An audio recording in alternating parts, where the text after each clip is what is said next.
Balaam said, "Build me 7 altars here, and prepare 7 bulls and 7 rams for me." Balak did as Balaam said, and the 2 of them offered a bull and a ram on each altar. Then Balaam said to Balak, "Stay here beside your offering while I go aside. Perhaps the Lord will come to meet with me. Whatever he reveals to me, I will tell you." Then he went off to a barren height. God met with him, and Balaam said, "I have prepared 7 altars, and on each altar I have offered a bull and a ram." The Lord put a message in Balaam's mouth and said, "Go back to Balak and give him this message." So he went back to him and found him standing beside his offering with all the princes of Moab. Then Balaam uttered his oracle. "Balak brought me from Aram, the king of Moab, from the eastern mountains. Come," he said, "curse Jacob for me. Come, denounce Israel. How can I curse those whom God has not cursed? How can I denounce those whom the Lord has not denounced?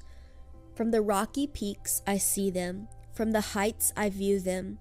I see a people who live apart and do not consider themselves one of the nations. Who can count the dust of Jacob, or number the 4th part of Israel? Let me die the death of the righteous, and may my end be like theirs." Balak said to Balaam, "What have you done to me? I brought you to curse my enemies, but you have done nothing but bless them." He answered, "Must I not speak what the Lord puts in my mouth?" Then Balak said to him, "Come with me to another place where you can see them. You will see only a part, but not all of them, and from there curse them for me." So he took him to the field of Zophim on top of Pisgah, and there he built 7 altars and offered a bull and a ram on each altar. Balaam said to Balak, "Stay here beside your offering while I meet with him over there." The Lord met with Balaam and put a message in his mouth and said, "Go back to Balak and give him this message." So he went to him and found him standing beside his offering with the princes of Moab. Balak asked him, "What did the Lord say?" Then he uttered this oracle. "Arise, Balak, and listen. Hear me, son of Zippor. God is not a man that he should lie, nor a man that he should change his mind. Does he speak and then not act? Does he promise and not fulfill? I've received a command to bless. He has blessed, and I cannot change it. No misfortune is seen in Jacob, no misery observed in Israel. The Lord their God is with them. The shout of the king is among them. God brought them out of Egypt. They have the strength of a wild ox. There is no sorcery against Jacob, no divination against Israel. It will now be said of Jacob and of Israel, 'See what God has done.' The people rise like a lioness. They rouse themselves like a lion that does not rest till he devours his prey and drinks the blood of his victims." Then Balak said to Balaam, "Neither curse them at all nor bless them at all." Balaam answered, "Did I not tell you I must do whatever the Lord says?" Then Balak said to Balaam, "Come, let me take you to another place. Perhaps it will please God to let you curse them for me from there." And Balak took Balaam to the top of Peor, overlooking the wasteland.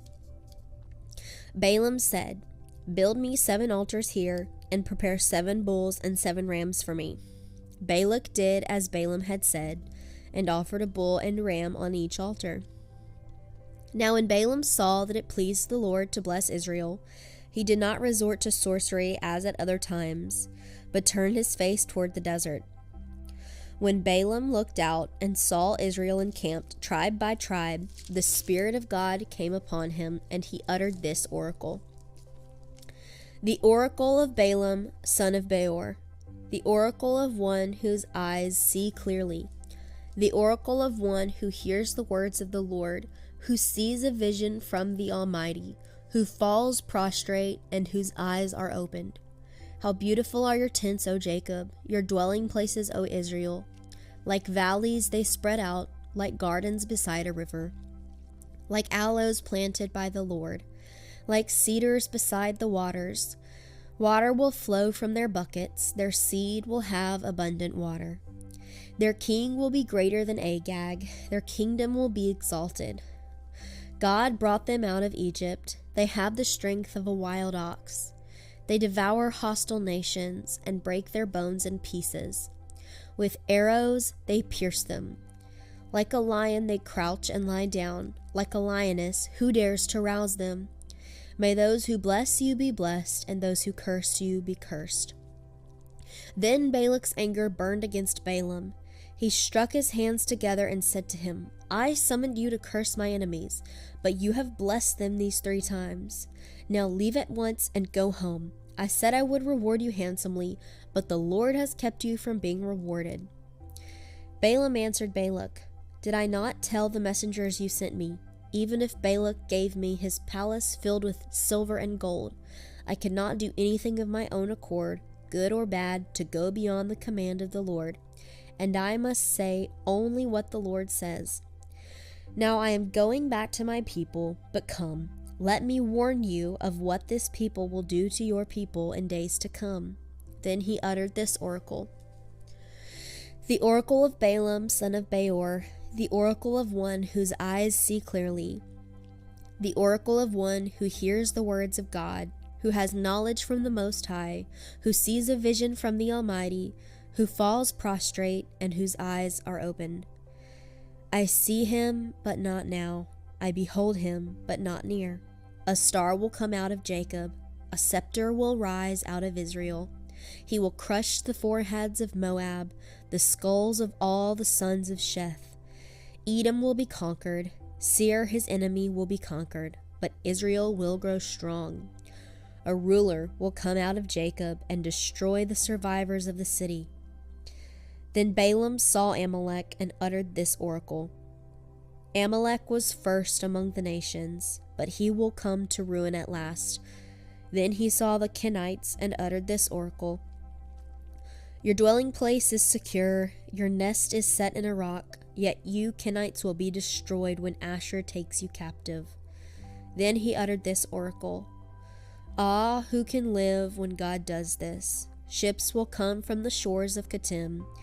They will subdue Asher and Eber, but they too will come to ruin.